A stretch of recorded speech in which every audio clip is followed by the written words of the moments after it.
So in this video, we will look at some concepts of data center architecture and design and what has been prevalent in the past and what's happening nowadays in the current uh, market and market shift trend perspective.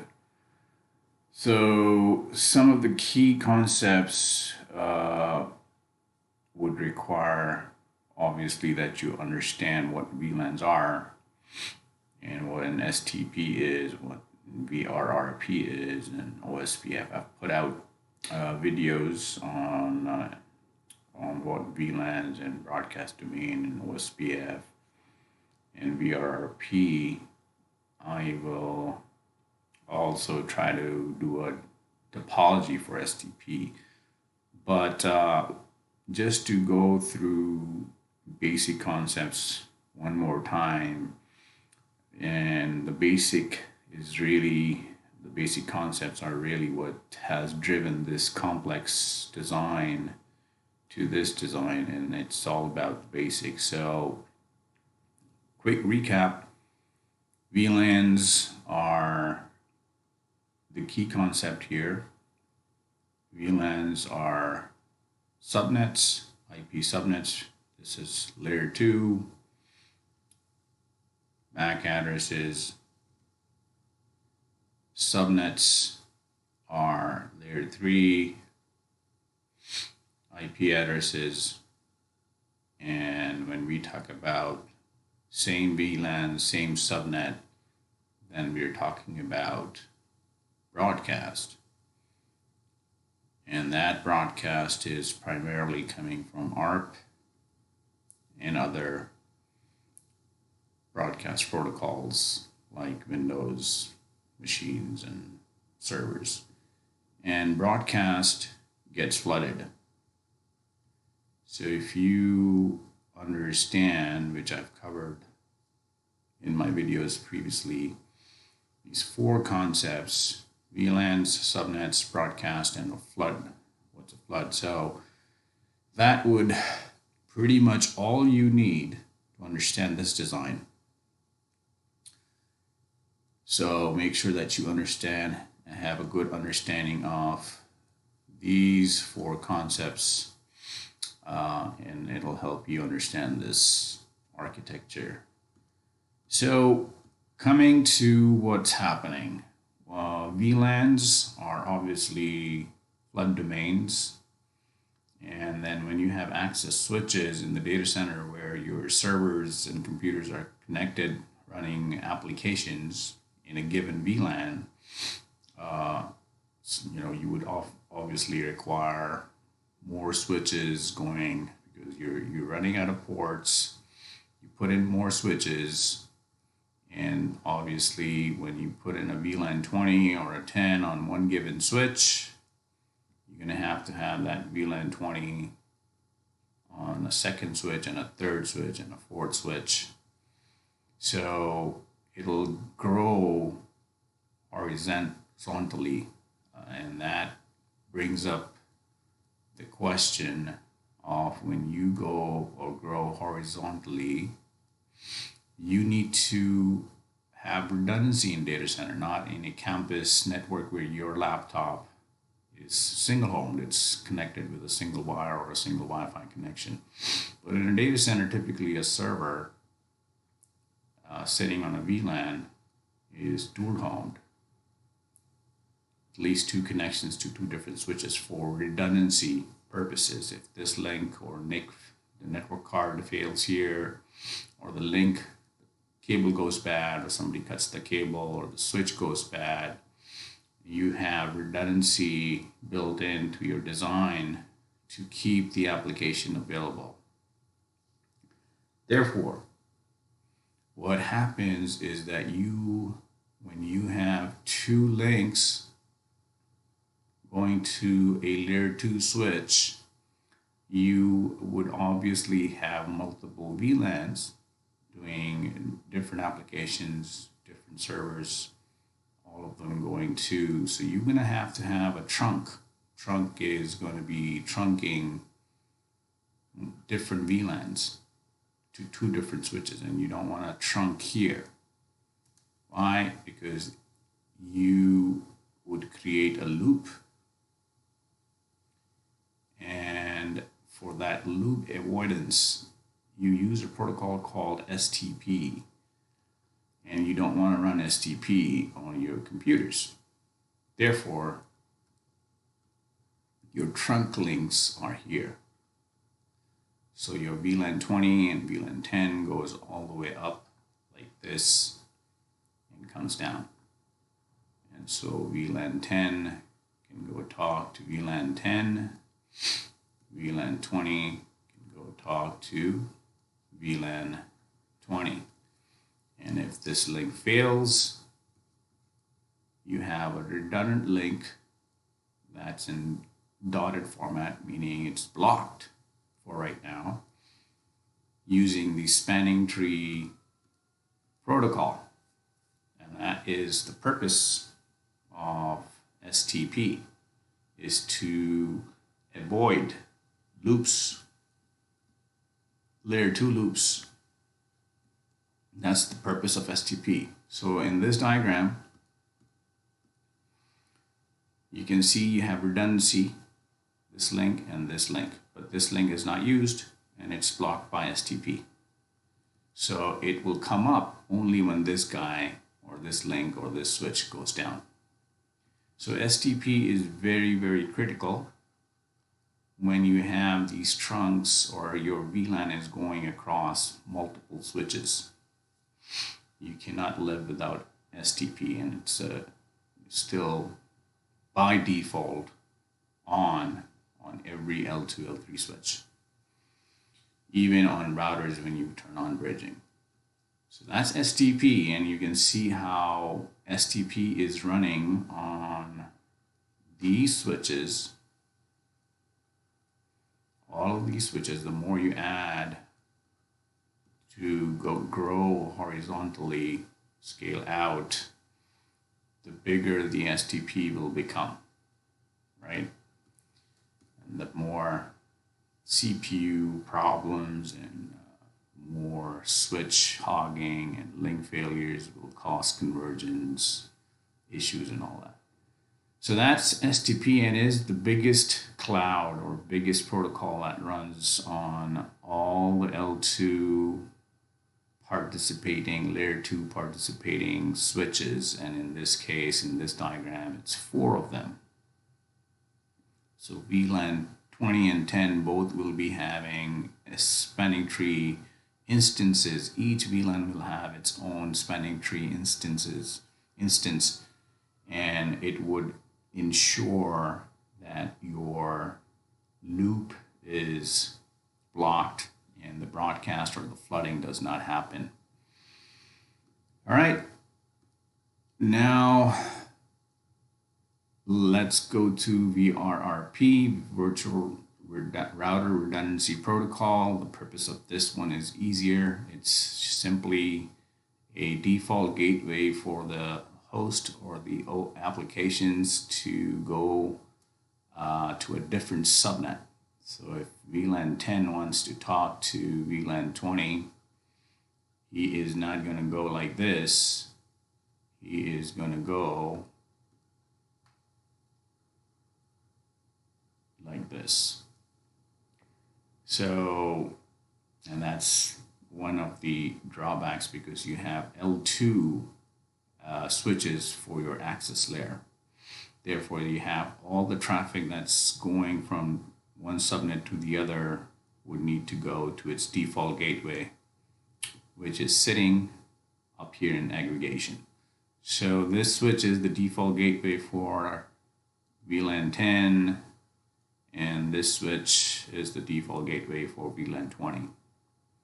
And that's how VRRP works. It's a very simple protocol, but it is a protocol that's running for every VLAN that we are talking about.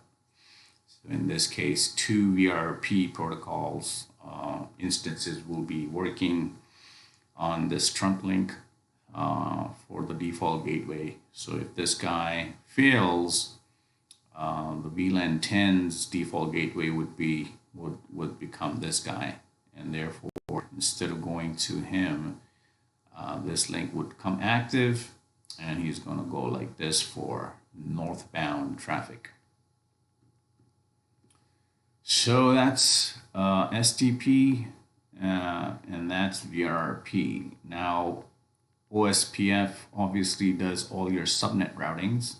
So every VLAN is a different subnet.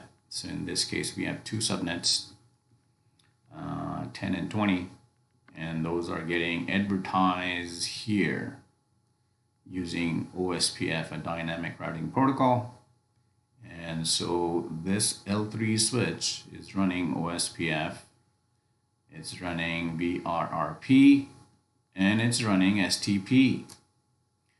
So you can imagine the complexity of the design, the configuration, the scaling, the operations, the troubleshooting is quite a complexity here. And then on the top side, once the subnet gets advertised, you would typically use a protocol like Border Gateway Protocol, BGP, to advertise them or to different sites or what have you. It's not a necessity. I'm just using this as an example, but these are core routers that's going to connect your sites or campuses or data centers to different sites or different parts of the network. So that, I think, should take care of pretty much all the terms and concepts in this design, which is the traditional data center design using STP, and that's the key word here. STP is a loop avoidance protocol that would block your redundancy, and it needs time to converge when a redundancy or link failure or switch failure happens. So you're talking about convergence, and that convergence is not only STP, it has to be STP number 1, it has to be VRRP number 2, and it also has to be OSPF number 3. If a switch fails, for all 3 protocols are going to converge.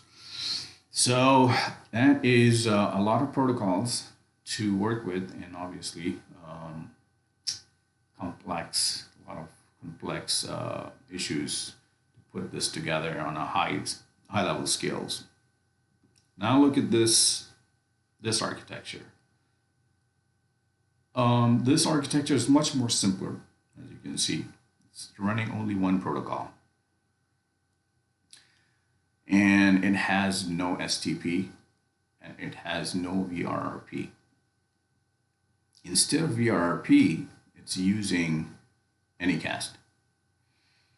And instead of STP, it's using VXLANs. So how do we trunk the VLANs from this switch to this switch? We put layer 2 packet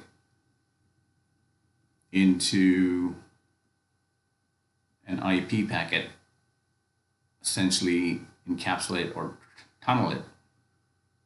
And that's your trunk protocol right here. That's its overlay trunk.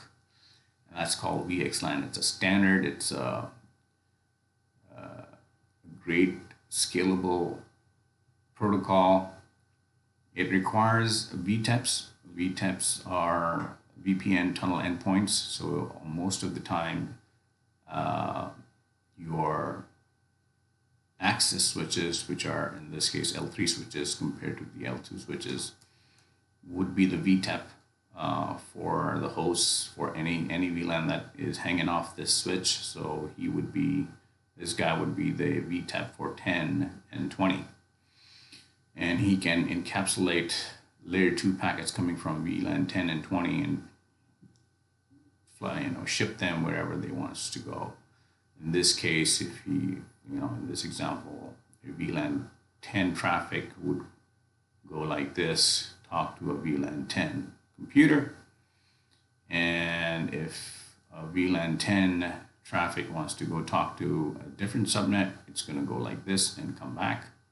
It doesn't have to go to the next hop because it's an L3 switch. Therefore, routing is happening right here. And if this VLAN 10 wants to talk to this VLAN 20, it's going to go here, get routed to the second subnet, which is VLAN 20, go to the spine, come down and talk to VLAN 20. And the default gateways, for which we were running the VRRP here, are Anycasts. So VLAN 10 gateway would be this guy as well as this guy. So Anycast, I've covered this Anycast in a VXLAN video.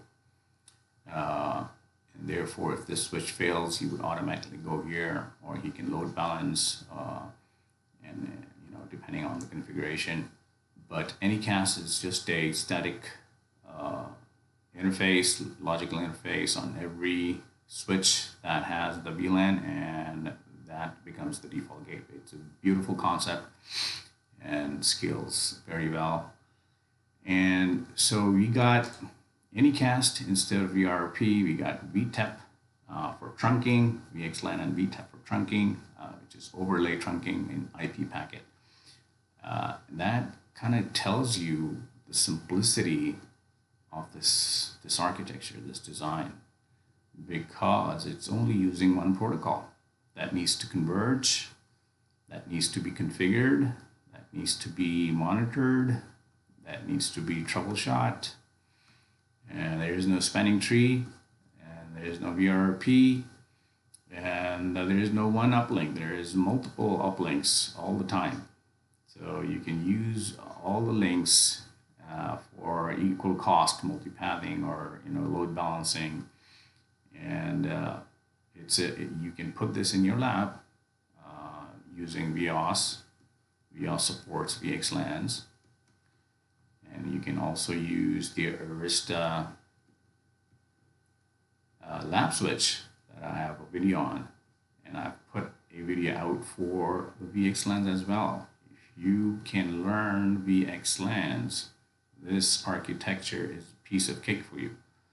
Because you would be, the configuration for this VTEP is extremely simple. And Arista supports Unicast. Unicast floodless for VTEPs and VXLANs. Therefore, it's much more easier from a configuration perspective using Arista. If you obviously in a full-fledged operational data center network, you would need to understand evpn, BGP evpn, which I will cover in the future with Arista switches. And that's also very straightforward. But you would need to understand BGP for that, and OSPF for that. But this is pretty much it. The overall concepts, terminology obviously has changed from layer 2 access switches to layer 3 VTEP leave switches, and the aggregation switches, L3 switches to spine switches. And these spines can also be leaves, and you can hang off, computers or servers. There is no hard and fast rule to this architecture. It's a very, very flexible architecture. You can do whatever you want as long as you run OSPF for your routing, or ISIS, or BGP, or whatever your choice of protocols that could be supported on these L3 switches. But you can have hosts on these, and these spine switches then becomes splines, as the industry calls them, and Arista supports that. Arista supports that architecture, and that's why I'm a fan of Arista networks and the company. They are very flexible architecture solution, and most of all, they give us the lab switch to play with. That's the part that I really like. You can put all of this stuff in your lab, in your virtual box or KVM, and learn and become an expert in all of this stuff. So if you have any questions or concerns, do let me know, and I will try to address them. Thank you.